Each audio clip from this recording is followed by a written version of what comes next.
इसमें आप बिल्कुल संकोच ना करें, मैं जानबूझ करके ये पठन पाठन करता हूँ ताकि इसमें मेरी अशुद्धियाँ निकल जाए।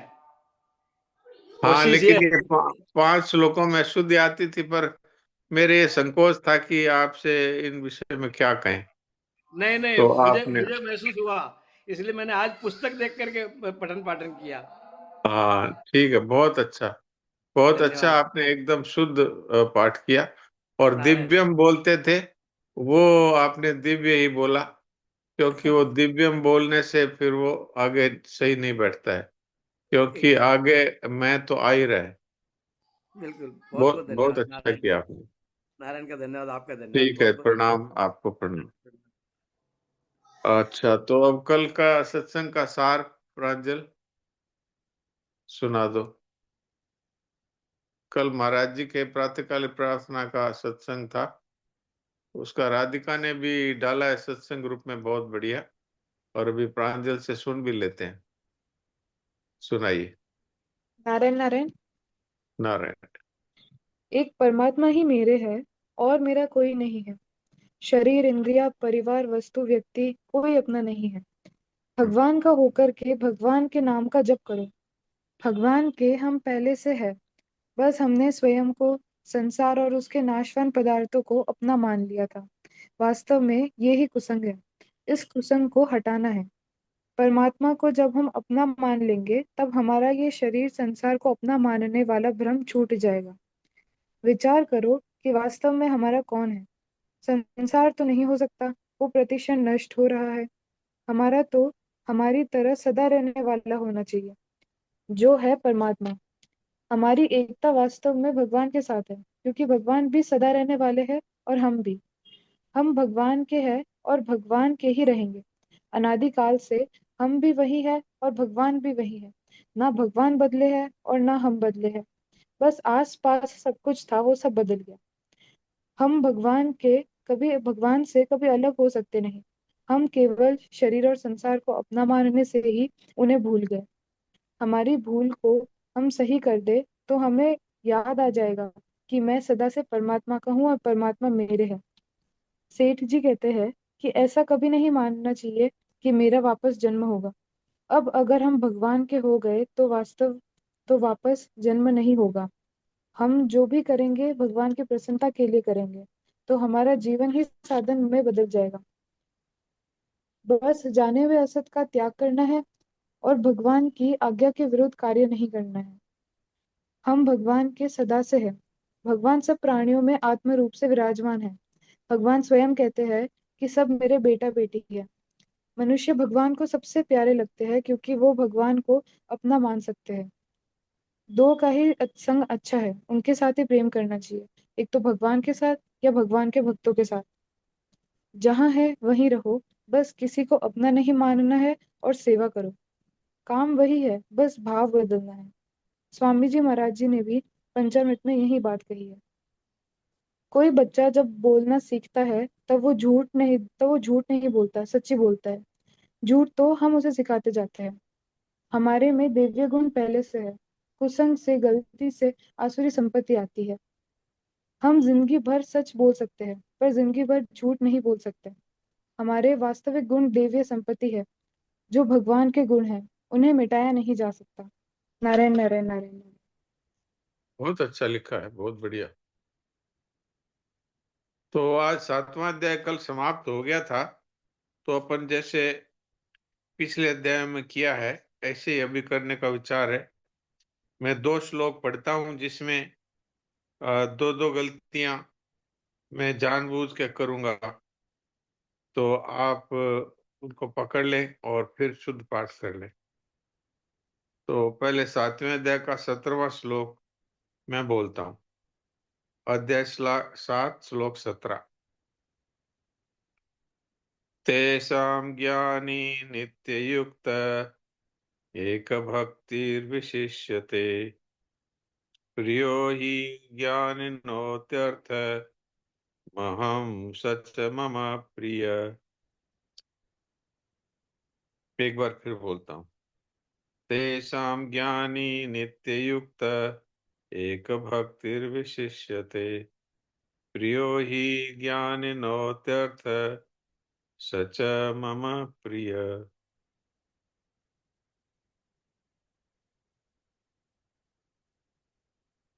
इस श्लोक में जो जो आप गलती समझ सकते हैं वो हाथ खड़ा कर दें और मैं फिर उनसे पूछूंगा क्या गलती हुई।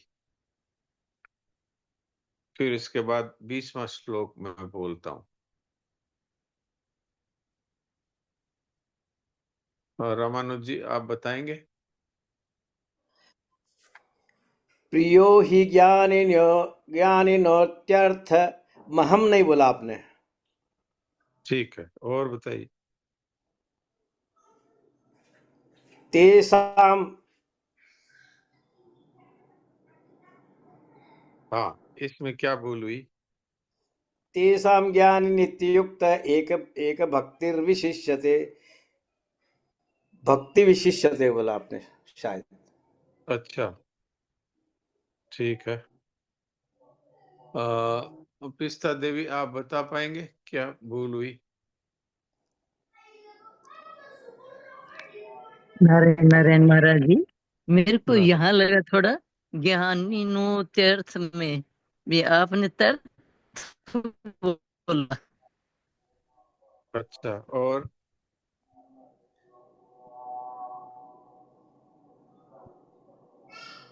अच्छा, और नहीं आया पकड़ में।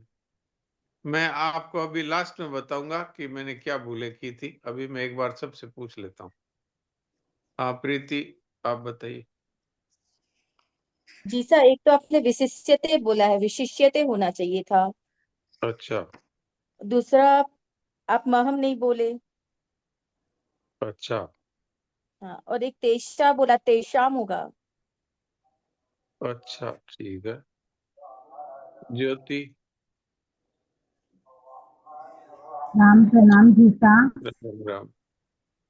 जी सा, एक तो मुझे महम लगा, आप महम नहीं बोले थे। हाँ एक मम प्रिय। हाँ, इसमें इसमें कहाँ गलती थी। प्रिय, वो जो ह का साउंड होता है ना, प्रिय। अच्छा, वो जो दो विसर्ग नहीं बोले प्रत्या, प्रिय के हाँ बाद। वो नहीं किया।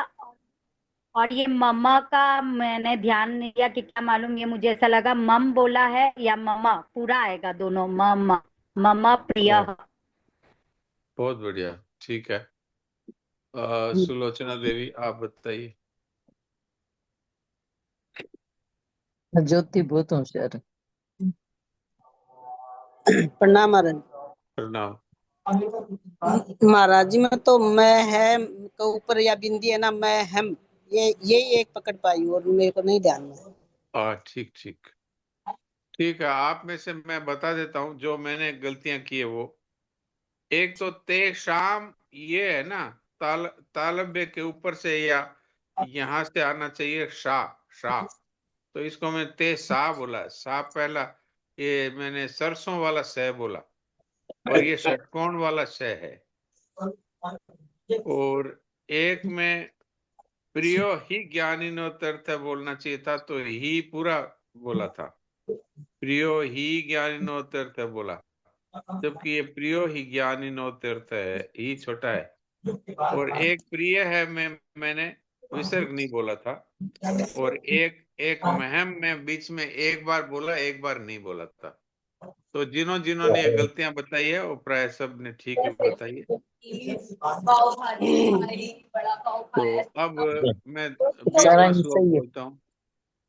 एक बार मैं सबको म्यूट कर रहा हूँ वापस। हाथ जिन जिन का खड़ा होगा उनको मैं फिर अनम्यूट कर दूंगा।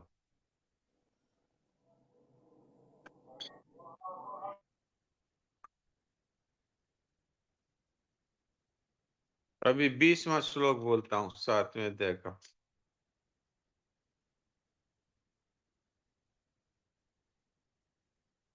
कामेस्तेस्ते हृतज्ञानः प्रपद्यन्ते न देवता तं तं नियममास्ताय प्रकृत्या नियतः स्वया।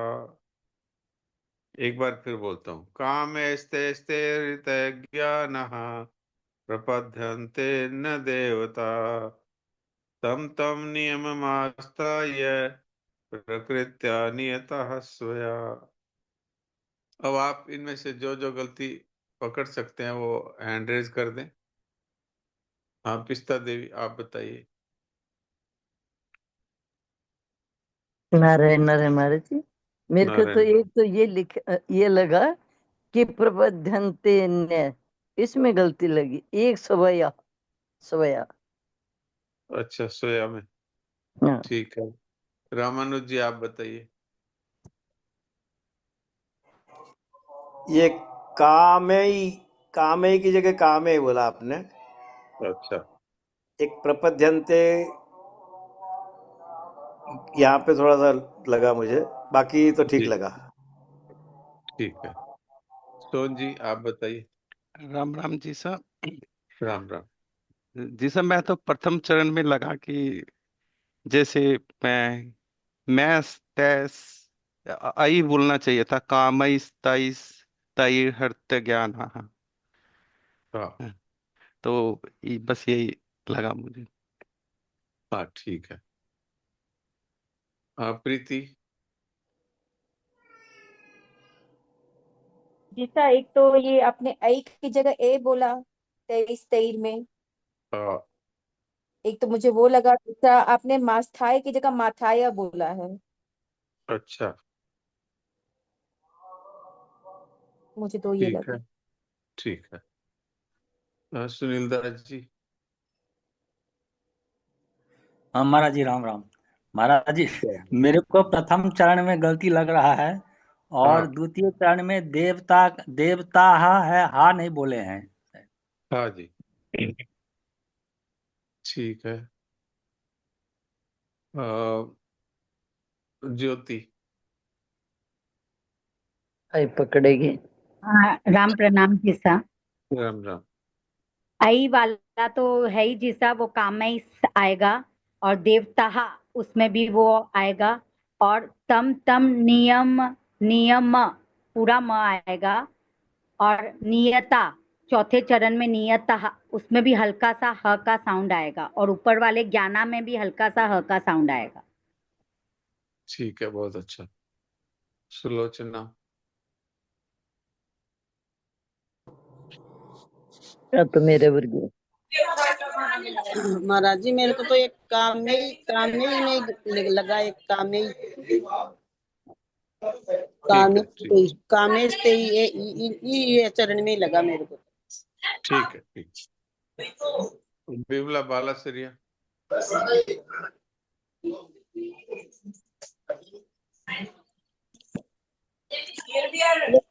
मेरे को तो वो प्रबंधन में देवता, ये इसमें लास्ट का जो जो जो बिंदी है ना, उसमें थोड़ा सा गलत।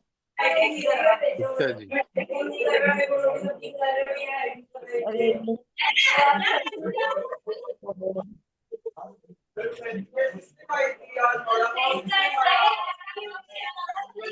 अरे कितने लोग एक साथ बोलते हैं देखिए। यूनिक। अगर मैं म्यूट नहीं करूं तो क्या हो जाए। ठीक है, मैं अब बता देता हूँ कहाँ कहाँ मैंने भूल करी थी।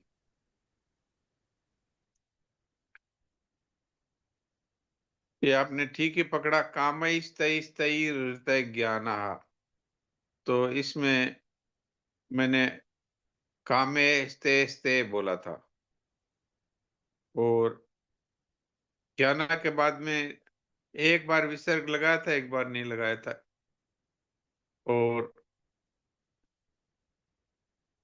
बाकी मैंने अपनी तरफ से शुद्ध बोला था, पर कई बार जैसे ये एक शायद ज्योति ने पकड़ा था, तम तम नियम मास्ता, ये मैं पूरा बोलना था, तम तम नियम मास्ता कर दिया, तो मैं और माँ मिल गया, ये ठीक नहीं है। संस्कृत में जो शब्द पूरा है वो पूरा ही बोलना है। तम तम नियम मास्थाय, मैं पूरा आना चाहिए। तो ये भूले हुई प्राय प्राय आप लोगों ने सभी ने पकड़ ली।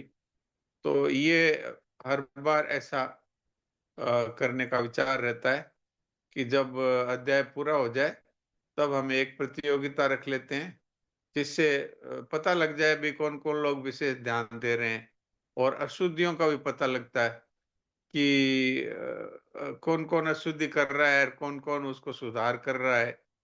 तो ये मैं प्राय हर अध्याय के उपरांत किया करता हूँ। तो जो लोग नए हैं उनके लिए बता रहा हूँ, बाकी पुराने वाले तो जानते ही हैं। और आज तो इसी प्रतियोगिता पे इसको समाप्त कर देते हैं, और कल से फिर 8वां अध्याय शुरू करने का विचार है। अच्छा, तो आज मंगलवार है, इसलिए नंदिनी पढ़ेगी ब्रज के भक्त। तो जिनके पास ब्रज के भक्त पुस्तक है वो निकाल सकते हैं। प्रश्न संख्या 53, श्री गौर किशोर शिरोमणि। नंदिनी, पिछली बार नंदिनी यात्रा में थी तो नहीं पढ़ पाई थी, तो थोड़ा थोड़ा हमने इसको थोड़ा पढ़ा था, पर मैं चाहता हूं इसको शुरू से ही पढ़ा जाए। प्रश्न संख्या 53, श्री गौर किशोर शिरोमणि, वृंदावन। हाँ नंदिनी, नारायण पढ़ो। नारायण नारायण महाराज जी। नारायण नारायण। श्री गौर किशोर शिरोमणि, वृंदावन। रामदासी की माँ एक पतिव्रता स्त्री थी। पति के देह त्याग के समय उन्होंने सती होने की इच्छा प्रकट की। स्वजनों ने उन्हें समझाया, सती होने में कितना कष्ट होता है बताकर डराया। उसी समय उन्होंने अपनी एक उंगली घी में डुबोकर दीपक की लौ पर रख दी। उंगली धक धक करके जलने लगी। उसे दिखाकर उन्होंने कहा, देखो मुझे कुछ भी कष्ट नहीं हो रहा है।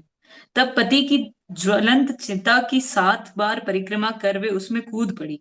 आज भी वह स्थान जहां वह सती हुई थी वर्धमान जिले में घुसकरा स्टेशन के निकट और ग्राम में सती डांगा नाम से प्रसिद्ध है। चितारोहण के पूर्व उन्होंने कहा था, रामदासी विवाह योग्य हो जाए तो उसका विवाह कटोया तहसील के अंतर्गत चिताहाटी निवासी धनकृष्ण मुखोपाध्याय के पुत्र गौरचंद्र शिरोमणि से कर देना। रामदासी की उम्र उस समय 1.5 वर्ष की थी। गौरचंद्र भी बालक थे। पढ़ने लिखने से उनका कोई सरोकार नहीं था। यूं ही लीला मंडलियों की लीलाएं देखते सुनते इधर उधर डोला करते। फिर भी सती ने उन्हें अपनी कन्या के योग्य वर के रूप में वरण किया था। निश्चय ही उन्होंने अपने योग बल से उनके अंतर में छिपे एक सिद्ध महापुरुष को देख लिया था। उनकी इच्छा अनुसार रामदासी की विवाह योग्य होने पर उसका विवाह गौरचंद्र से कर दिया गया। 20 वर्ष की आयु तक गौरचंद्र की पुस्तकों से भेंट तक न हुई। एक दिन एक ग्रामवासी ने कहा, गौर, तू अपने कुल का कलंक बनकर रह गया। बस उसी दिन से उन्हें पढ़ने की छटपटी लग गई। किसी पंडित से कुछ लिखना पढ़ना सीखने के पश्चात कटोया में पंचानन तर्क रत्न की टोल में भर्ती हो गए। कुछ दिन बाद कटोया की गौरांगवाड़ा के सखी चरण दास पंडित बाबा के निकट अध्ययन कर भक्ति शास्त्र में पारंगत हो गए। फरीदपुर के श्री विनोद लाल ठाकुर महाशय से श्री कृष्ण मंत्र में दीक्षा ली। तत्पश्चात कटोया के श्री गौरांग महाप्रभु के नाट्य मंदिर में रहकर अध्ययन अध्यापन करने लगे। कुछ ही दिनों में एक महान पंडित के रूप में उनकी ख्याति चारों ओर फैल गई। महाप्रभु के मंदिर के सेवायत श्री बैनी माधव ठाकुर एक प्रसिद्ध महात्मा थे। उनके संग से शिरोमणि महाशय विशेष रूप से प्रभावित हुए। एक दिन महाप्रभु के मंदिर में बहुत से ब्रजवासी वैष्णव आकर ठहरे। उनकी सेवा का सुयोग पाकर बेणी माधव ठाकुर का हृदय आनंद से नाच उठा। उन्होंने गृहिणी से उनकी भोग राग की अच्छी व्यवस्था करने को कहा। वह बोली, आज भोग राग के लिए घर में है ही क्या? आपने तो पहले ही वैष्णव सेवा के आवेश में सब खर्च कर दिया है। यह सुन ठाकुर चिंता में पड़ गए। कुछ उपाय सोचने लगे। थोड़ी देर में शिरोमणि जी ने देखा कि उन्होंने अपने घर का एक दरवाजा निकाल लिया है और उसे सिर पर ढोकर वैष्णव सेवा हेतु बाजार में बेचने जा रहे हैं। यह देख उनके नेत्र अश्रुसिक्त हो गए, देह कांपने लगा और वे मूर्छित हो गिर पड़े। उस दिन उन्होंने वैष्णव सेवा का जो पाठ सीखा वह उनके जीवन का एक अंग बन गया। कटोया में रहते समय श्री शिरोमणि महाशय अरुणोदय में श्री गौरांग की मंगल आरती के दर्शन कर प्रभाती स्मरण, कीर्तन, गंगा स्नान, संख्या नाम जप, मंत्र स्मरण, लीला चिंतन आदि करते करते दिन के 2 बजे तक का समय अतिवाहित करते। तत्पश्चात जिस स्थान पर वैष्णव गण मूत्र त्याग करते उसे परिष्कार करते और गंगा के पथ पर झाड़ू लगाते। झाड़ू लगाकर गंगा स्नान, महाप्रभु दर्शन, परिक्रमादि कर समागत वैष्णव और गोस्वामी गण को दंडवत प्रणाम करते और मंदिर के बाहर गड्ढे में फेंकी हुई वैष्णव प्रसादी की कणिका उठाकर मुख में डालते। तब 4 मुट्ठी चावल उबालकर उसमें सेंधा नमक डालकर गिरधारी का भोग लगाकर प्रसाद ग्रहण करते। कोई कुछ कहता तो कहते, मुझे इसके अतिरिक्त और किसी प्रकार का प्रसाद सहन्य नहीं होता। इसी बहाने जब उन्हें कोई कहीं निमंत्रण देता तो फेंके हुए वैष्णव उच्छिष्ट में से कणिका लेकर उस निमंत्रण की रक्षा करते। तीसरे पहर छात्रों को लेकर अध्यापन करते। प्रतिदिन जिस विषय का वर्णन करते, अंत में उसका श्री गौरांग में पर्यवसान और समन्वय दिखाते हुए पाठ पूर्ण करते। एक रहस्य की बात यह है कि पाठ के समय उनके पास बैठे रहते प्रसन्न मुद्रा में एक वृद्ध, अनपढ़, अति सरल हृदय के विदूषक जैसे महानुभाव। उन्हें लोग खेपा ठाकुर कहकर पुकारा करते। खेपा मतलब पागल। वे उनके पत्रवाहक का कार्य करते, पर लोगों से कहते, शिरोमणि मेरा छात्र है। कभी कभी वे उनकी भत्सना भी करते। फिर भी शिरोमणि जी की को उनके सानिध्य से सुख मिलता और उन्हें शिरोमणि जी के सानिध्य से। कटोया में शिरोमणि महाशय की एक प्रसिद्ध गोष्ठी थी। श्री विनोद ठाकुर तो उसके एक प्रमुख सदस्य थे ही। ढाका के उथली ग्राम निवासी अद्वैत वंशी श्री कृष्ण श्री वृंदावन चंद्र गोस्वामी प्रभु और उनके बड़े भाई जगत बंधु प्रभु भी गृह त्याग कर और श्री किशोरदास बाबा जी महाराज से वेश ग्रहण कर उनकी गोष्ठी में सम्मिलित हो गए। यह लोग पाठ, कीर्तन और इष्ट गोष्ठी द्वारा परमानंद लाभ करते। एक बार जगत बंधु प्रभु के अनुरोध से शिरोमणि महाशय ने 35 दिन तक नित्य 3 घंटे पाठ कर जन्माद्यस्य श्लोक की गौर पक्ष से सामंजस्य रखते हुए बड़ी अद्भुत व्याख्या की। उसे सुन प्रभुपाद ने कहा, पाठ सुनकर धन्य हुआ। तुम्हारे ऊपर 6 गोस्वामियों की पूर्ण कृपा है, इसमें तनिक भी संदेह नहीं। एक ब्राह्मण जमींदार के आग्रह पर एक बार शिरोमणि महाशय को 1 मास के भागवत पाठ के लिए वर्धमान के निकटवर्ती बातो ग्राम में सदल बल जाना पड़ा। वहां जाकर उन्हें पता चला कि इस ग्राम में विष्णु मंदिर या शालग्राम की सेवा नहीं है। उसी समय उन्होंने जमींदार को बुलाकर कहा, जिस ग्राम में विष्णु की अर्चा पूजा नहीं, उसमें मैं जल भी ग्रहण नहीं करता। शीघ्र वहां से लौटने की तैयारी करने लगे। इतने वैष्णवों के गांव से भूखे लौटने पर गांव के अनिष्ट होने के भय से गांव के सभी लोगों ने अनुनय विनय कर उन्हें रोकने की बहुत चेष्टा की, पर उन्होंने एक न सुनी। तब जमींदार ने एक अश्वारोही को 10 मील दूर किसी गांव में भेजकर किसी परिचित व्यक्ति के यहाँ से शालिग्राम मंगवाकर उनकी सेवा करवाई। शिरोमणि महाशय को उनका प्रसाद ग्रहण कर पाठ करने को राजी किया। एक बार मुर्शिदाबाद जिले के काग्राम के तांत्रिक ब्राह्मण शिरोमणि महाशय को उनकी वैष्णवता की परीक्षा करने के उद्देश्य से या उनका मखौल उड़ाने के उद्देश्य से भागवत पाठ के बहाने अपने गांव ले गए। 2-4 दिन के पाठ के बाद पश्चात उन्होंने विष्णु मंदिर के पास पाठ के स्थान पर काली पूजा के लिए पशु बलि का आयोजन किया। काली पूजा के पश्चात जब पशु बलि देना प्रारंभ किया तो प्रत्येक बार पशु पर 2 आघात करना पड़ा। इससे अनिष्ट की आशंका कर उन्होंने देवी की शरण ली। देवी ने स्वप्न में पुजारी से कहा, तुमने विष्णु भक्त का अपमान किया है, मैं तुम्हारा सर्वनाश करूंगी। तब ब्राह्मणों ने शिरोमणि महाशय के पास जाकर अपने कृत्य के लिए क्षमा मांगते हुए रक्षा का कुछ उपाय करने की प्रार्थना की। शिरोमणि महाशय ने उन्हें गंगा स्नान कर हरिनाम ग्रहण करने का आदेश दिया। ब्राह्मणों ने बिना कुछ और सोचे विचारे गंगा स्नान किया और शिरोमणि महाशय से नाम ग्रहण कर देवी को प्रसन्न किया। कुछ दिन बाद शिरोमणि महाशय सपरिवार वृंदावन चले गए। वहां केशी घाट में स्थित एक मकान में, जिसे आज भी लोग शिरोमणि कुंज के नाम से पुकारते हैं, गिरिराज की सेवा लेकर रहने लगे। उनके वृंदावन आने के पूर्व एक घटना घटी, जिसका विवरण श्री कुलदानंद ब्रह्मचारी ने सद्गुरु संग नामक ग्रंथ के 2य खंड में इस प्रकार दिया है। शिरोमणि महाशय एक प्रवीण पंडित थे। षट दर्शन, स्मृति और पुराणादि में उनकी विशेष ख्याति थी। एक दिन एक ब्राह्मण के घर वे श्रीमद् भागवत का पाठ सुनने गए। बहुत से गणमान्य ब्राह्मण पंडित उस सभा में उपस्थित थे। भक्त पाठक ने भागवत पाठ के पूर्व गौर वंदना की। उसे सुन श्री शिरोमणि महाशय ने पाठक से कहा, यह कैसा भागवत पाठ? आप भागवत खोलकर देखते हुए गौर वंदना क्यों पढ़ रहे हैं? ब्राह्मण पंडितों की सभा में शालिग्राम को सामने रख भागवत की यह मिथ्या आवृत्ति क्यों? भक्त पाठक ने कर जोड़ कहा, प्रभु, मैं भागवत का ही पाठ कर रहा हूँ। जो मैं उच्चारण कर रहा हूँ वह समस्त भागवत में लिखा है। शिरोमणि तब पाठक के निकट जाकर बोले, दिखाइए तो अनर्पित चरी श्लोक भागवत में कहाँ लिखा है? पाठक ने लाइनों के बीच सादी जगह को दिखाते हुए कहा, यह देखिए। शिरोमणि ने कहा, यहाँ तो कुछ भी नहीं लिखा है। पाठक बोले, आप में दृष्टि शक्ति नहीं है तो कैसे दिखेंगे? आंखें साफ करके देखिए ना। शिरोमणि महाशय ने गुस्से में भरकर कहा, आप शालिग्राम सामने रख भागवत स्पर्श करते हुए इतने पंडितों के सामने इतना झूठ बोल रहे हैं। तब पाठक जोर से बोले, चुप रहिए। मैं इस ब्राह्मण समाज में शालिग्राम को साक्षी कर कहता हूँ कि मैं सच कह रहा हूँ। भागवत के प्रति 2 लाइनों के बीच गौर वंदना लिखी है। मैं उसे स्पष्ट देख रहा हूँ। आपको नहीं दिखता तो आप किसी सिद्ध महात्मा से दीक्षा लेकर आए। 7 दिन तक मैं जिन नियमों को कहूँ उनका पालन करें। 8वें दिन यहाँ आए। तब भी यदि मैं भागवत के बीच बीच में गौर वंदना न दिखा सकूं तो अपनी जीवा काट दूंगा।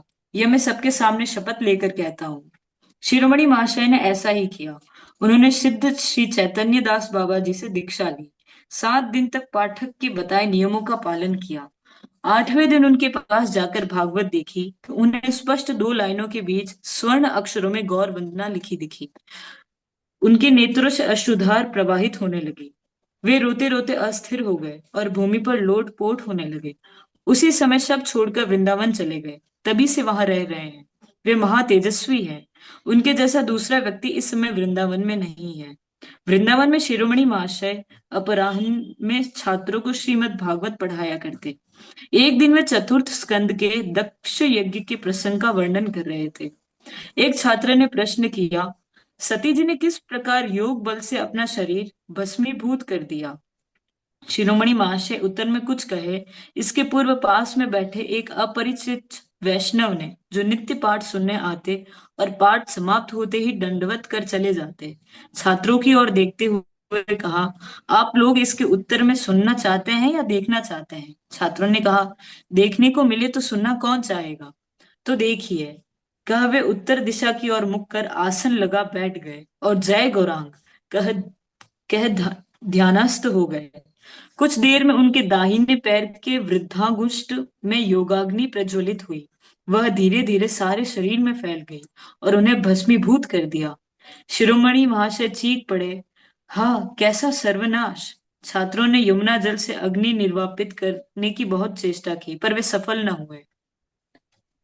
शिरोमणि महाशय नित्य प्रातः सर्वप्रथम महतरानी को मां कहकर संबोधन करते हुए प्रणाम करते।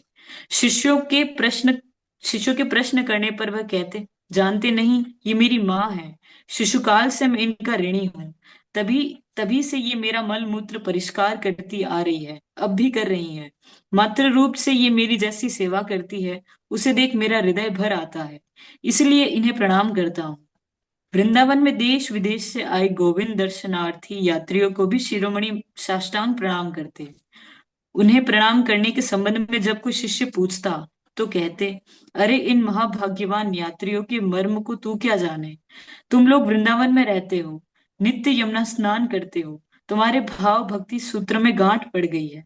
यह यात्री बहुत दूर रहते हैं, कोई श्रीहट्ट, कोई ढाका, कोई मुल्तान, कोई मद्रास। गोविंद के भाव में विभावित हो श्री वृंदावन धाम के दर्शन करने ये ना जाने कितना कष्ट उठाकर आते हैं। ऐसा सुंदर साधु संग, ऐसे गोविंद विभावित देह मन प्राण और कहाँ मिलेंगे?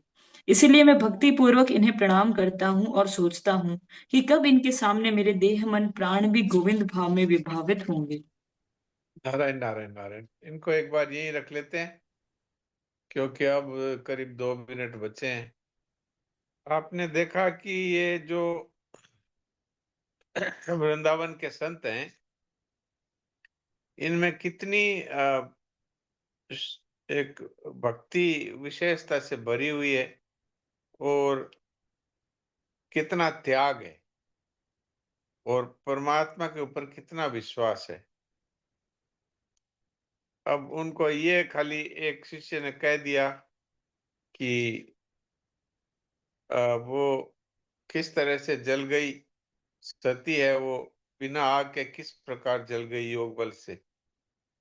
तो शिरोमणि महाशय ने कुछ कहते ही से पूर्व ही एक दूसरे वैष्णव ने ये कह दिया कि आप कैसे जली, ये सुनना चाहते हैं कि देखना चाहते हैं?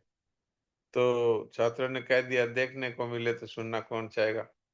तो वो ध्यानस्थ हो गए जय गौरांग कह के, और थोड़ी देर में उनका अंगूठा जलने लगा और धीरे धीरे अग्नि सारे शरीर में फैल गई और उनका शरीर भस्मीभूत हो गया।